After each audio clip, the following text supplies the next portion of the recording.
Welcome to Democracy Now!, democracynow.org, the War and Peace Report. I'm Amy Goodman.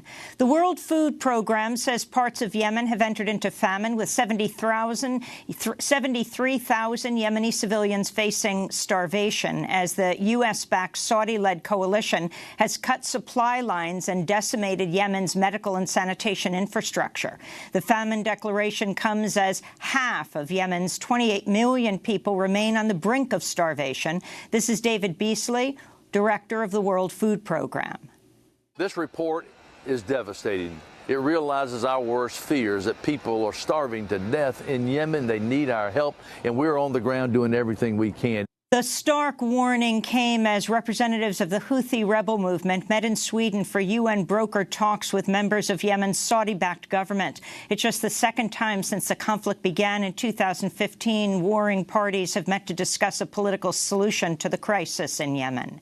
The talks came as the U.S. Senate's preparing to debate a measure that would restrict U.S. support for the Saudi-led campaign in Yemen. In North Carolina, Democratic candidate Dan McReady has withdrawn his concession in a North Carolina congressional race where evidence is mounting Republicans stole the election by tampering with absentee ballots. Over the last week, we have seen the criminal activity come to light, and we have seen that my opponent, Mark Harris, has bankrolled this criminal activity. And so as of today, I am withdrawing my concession to Mark Harris. And furthermore, I call on Mark Harris to tell the American people exactly what he knew and when he knew it. A criminal investigation has already been launched, and calls are growing for a new vote to take place. The investigation centers on the actions of Republican operative Leslie McRae Dowless, who ran an operation to illegally collect absentee ballots. Democrats fear Dowless collected Democratic ballots and then threw them away or filled out incompleted ballots to vote for the Republican candidate, Mark Harris.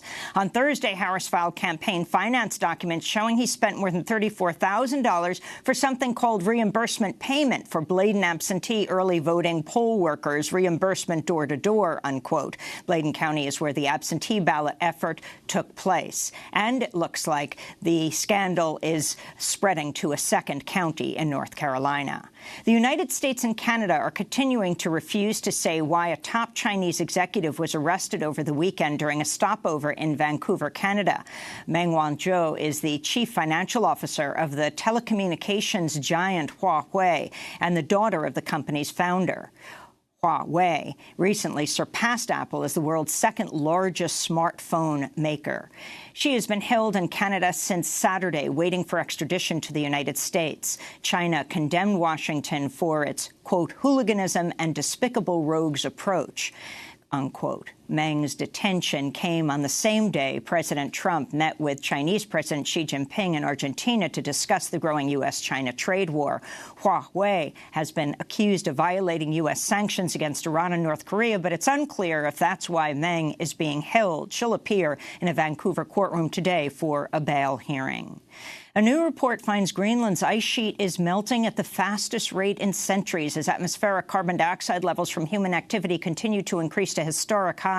Writing in the journal Nature, a team of international researchers warns that not only is Greenland's melt beginning to add to global sea level rise, but the rate of the melt is accelerating.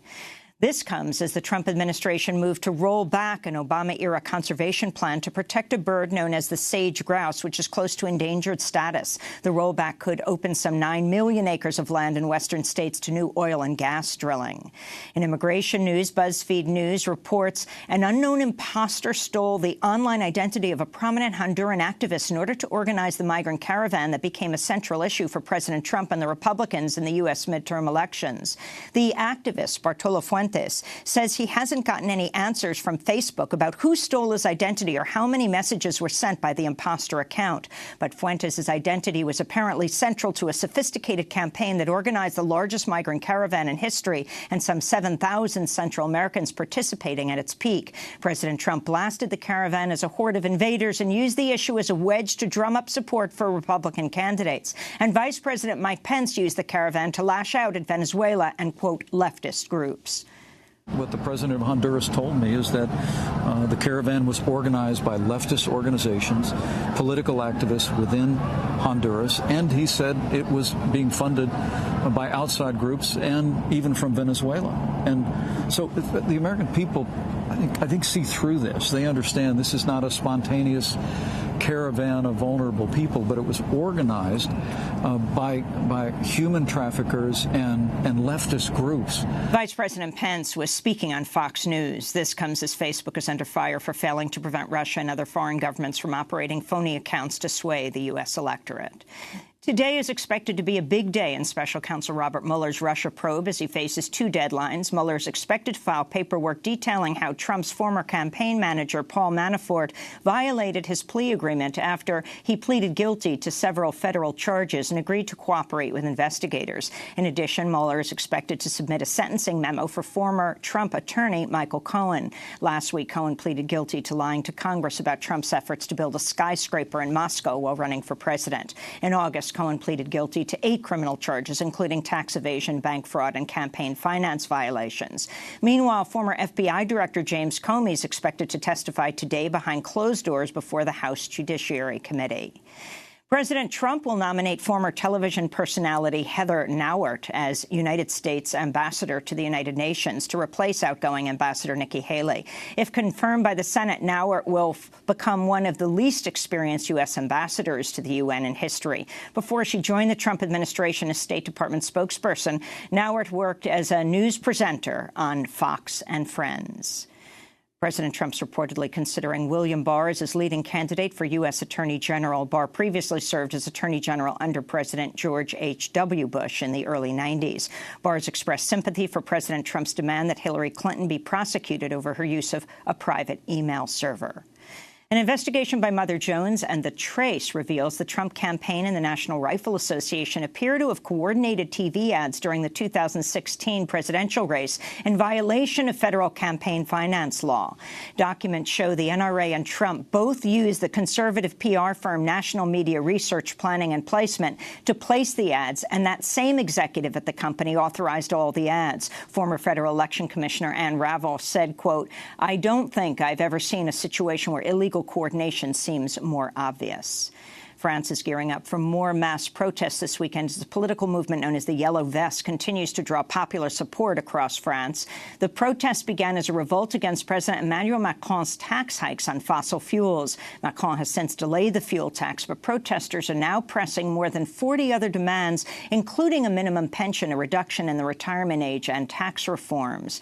During Yellow Vest protests last weekend, 400 people were arrested, 260 were injured as hundreds of thousands took to the streets. French officials said they might deploy armored vehicles in Paris for the first time in 50 years if protesters follow through on plans to erect barricades this weekend. Actor and comedian Kevin Hart has stepped down from plans to host the upcoming Academy Awards ceremony following public outcry over his past homophobic tweets and comedy routines. The Academy named Hart host of the Oscars on Wednesday. Less than 24 hours later, Hart was discovered to be rapidly deleting his past anti-gay social media posts amidst a growing uproar, initially refusing to apologize for the comments before offering his resignation from the Oscars ceremony with an apology. In Chicago, over 500 teachers at the Acero Charter School Network have gone on strike, calling for smaller class sizes, more special ed staff, pay equity with Chicago public schools, and protections for undocumented students. It's believed to be the first strike at a U.S. charter school. And today is the 90th birthday of world-renowned linguist and political dissident Noam Chomsky, born in Philadelphia on December 7th, 1928. And those are some of the headlines. This is Democracy Now!, democracynow.org, The War and Peace Report. I'm Amy Goodman.